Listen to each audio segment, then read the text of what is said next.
welcome back. Today I'll be talking about the actual interviews that you go through in order to get a job teaching in South Korea. Okay, so I went through quite a few, interviews. And there was a lot of reasons for that. The first reason was that, when I talked to my recruiter initially, he made it sound like I was interviewing the school, not the other way around.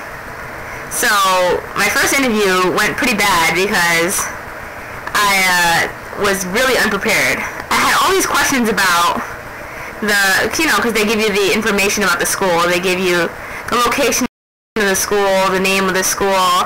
So you start doing research. You start looking at Googling everything and trying to find out as much as you can about the school and the information about the area that you can. So I had all these questions prepared for the school, but I never in my wildest dreams did I imagine they would ask me any questions. So, it didn't go badly. It went alright, So, once I realized they were interviewing me, then, I went, my game came back, I answered all their questions, and they said I was very polite, and they thought I'd make a great teacher, but of course, since my documents weren't ready in time, I didn't get that job.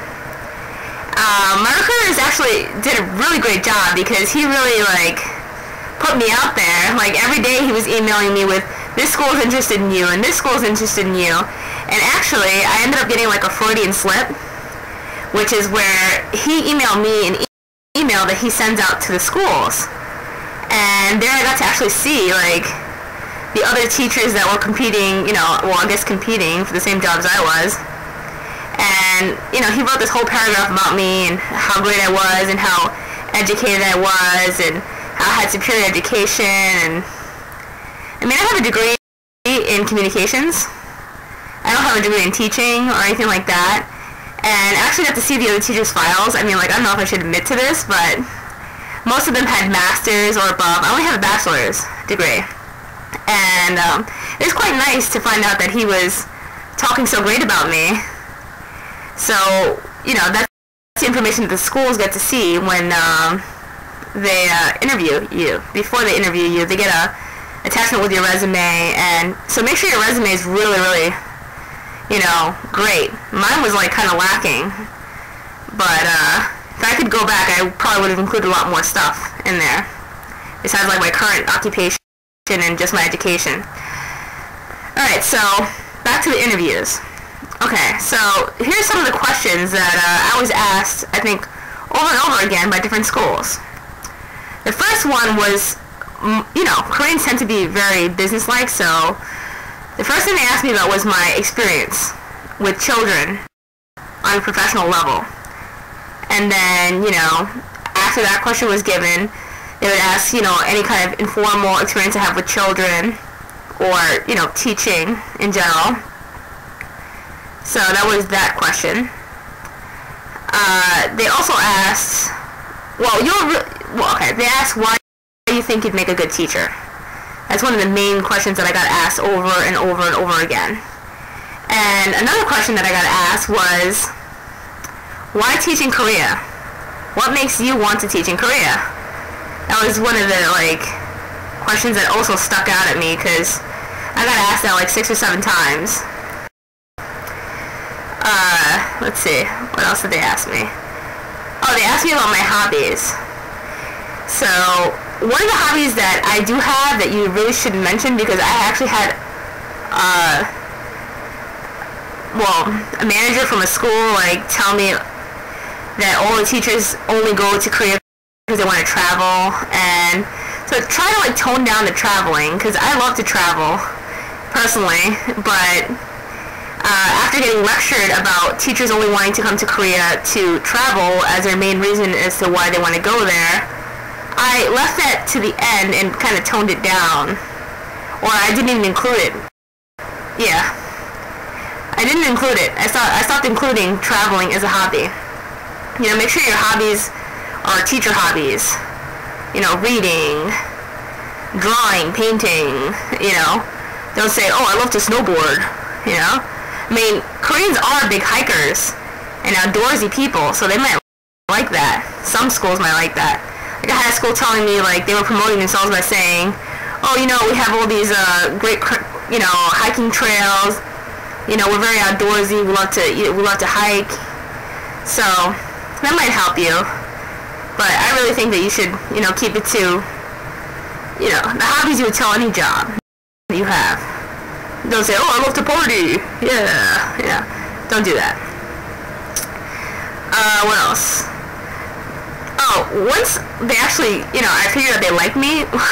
Well, when the school actually does like you, you'll find out by them starting to ask you personal questions. Like, I got asked, how many siblings do you have?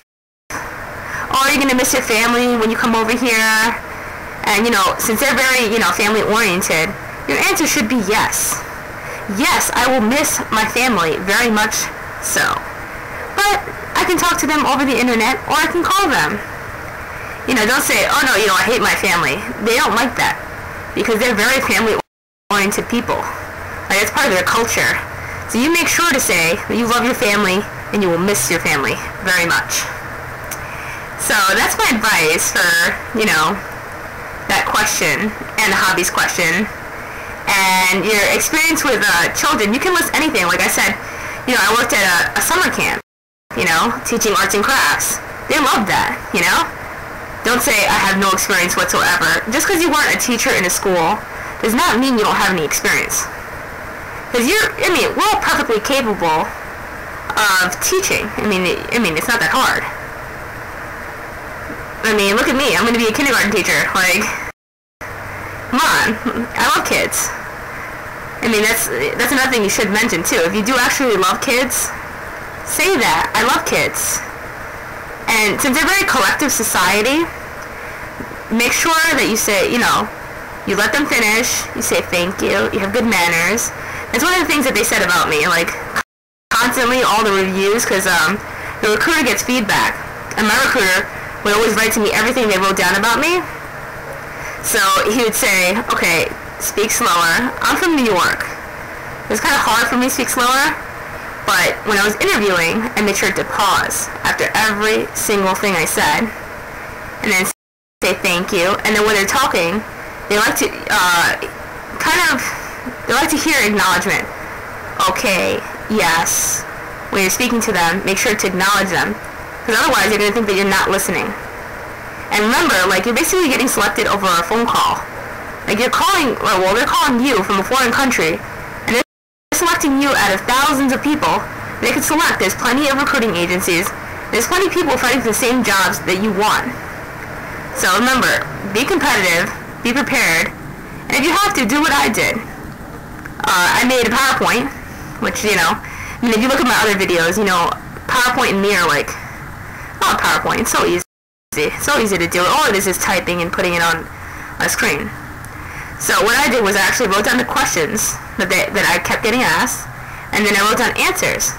And like, let's say like you're stuck, like you don't know how to answer something. Well, Google it. Go on YouTube. See how other people answer the same question. And take my advice. You know, Google, you know, interview questions, good answers, you know. And Koreans will never admit to not understanding what you're saying.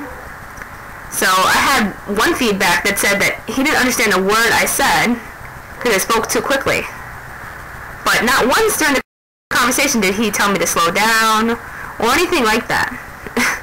So remember, they won't admit to not understanding you. So make sure, speak slowly, and have the answers to those main questions.